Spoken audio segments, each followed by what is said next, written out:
Bonjour à tous.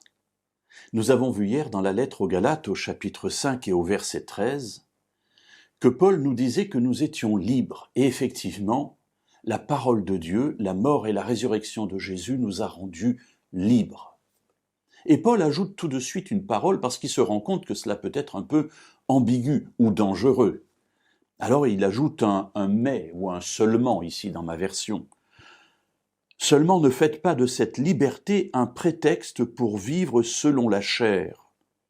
Alors c'est-à-dire selon les pratiques courantes de notre monde. Mes amis, effectivement je suis libre. Je peux faire ce que je veux de ma vie.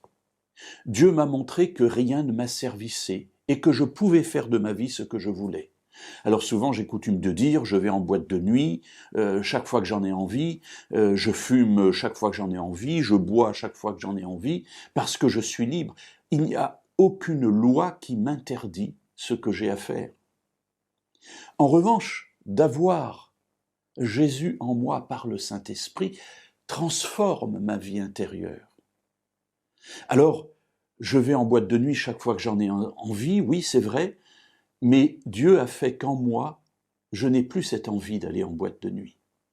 Je n'ai plus cette envie de boire.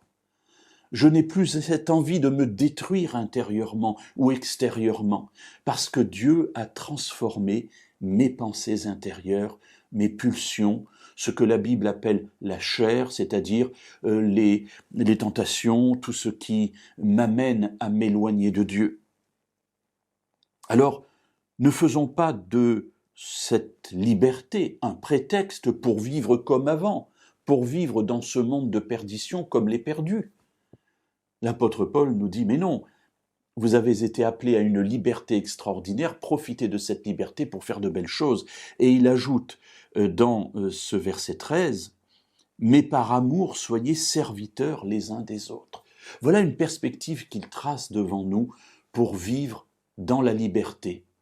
Une liberté qui est là au service des uns des autres, et en particulier, mes amis, au service des plus faibles, des plus démunis, tels que la Bible va les présenter, les pauvres, les orphelins, les immigrés et les veuves.